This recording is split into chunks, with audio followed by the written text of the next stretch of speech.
I'm back. Wanted to bring you guys up to speed on what we're doing with the Spider-Man pinball machine. You can see there's a lot of parts that are missing at this point. We did take them off so we could clean those up. As you can see, the apron, the ball apron that goes right here is now missing. Let's call it missing. And then we took off the lane guides here and the slingshots. And then we took off the right slingshot as well. It goes right here. And then we took off the long ramp that goes all the way up to the back here so we could get into the jet bumpers because I wanted to see how much damage we actually had on these to see how much we would need. As you can see, they're in really bad shape. That one's broken right in the front there, as well as this one, and this one was completely gone. So we're going to have to make sure that we order all those parts so we can rebuild those to make them look brand new again. But as you can see, the lower half is bare right now. We're going to come up to these assemblies here, start taking them off one by one, and our process is I have all my tools laid out that we tend to use, and then the biggest process is actually my chart that we have here. As I take off parts, I write it down where those parts came from, and then what we do is we actually lay it out on a table that simulates the playfield.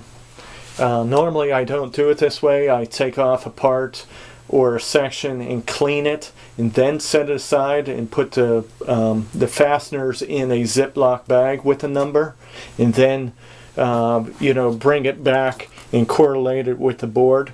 But in this case, I wanted to get everything off as quick as possible so we can make up that list or add to the list that we already made up and make sure that we could get those parts ordered so we could turn this around quickly for the kids.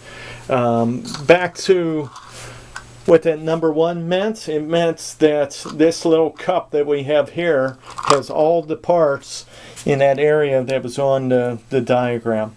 That way we could make sure that we keep track of that. When we go to clean it, we'll actually put it in the Ziploc bag that I was talking about earlier. Here I kept the lanes intact. We're going to clean that as one unit and then reassemble it after it's clean, just like you see there. We try to lay out the parts just to make sure that we have a good reference of where everything goes. Let's take this cup here, number 4. We could go back to our chart and see that number 4 is actually right there. So we know exactly the general area. Plus, Stern has a good manual that we could follow if we ever get in trouble. And plus, I take photographs of pretty much every single nut and bolt and part and where it's located, position, with photographs. So, we definitely have the coverage. There's one of the cups that we're going to be using next to take off the parts. Okay, I'm going to leave you guys go. I'm going to continue with what we're doing here. That way I can continue to make the progress. So check back in and we should have a next installment of this video for you. Thank you.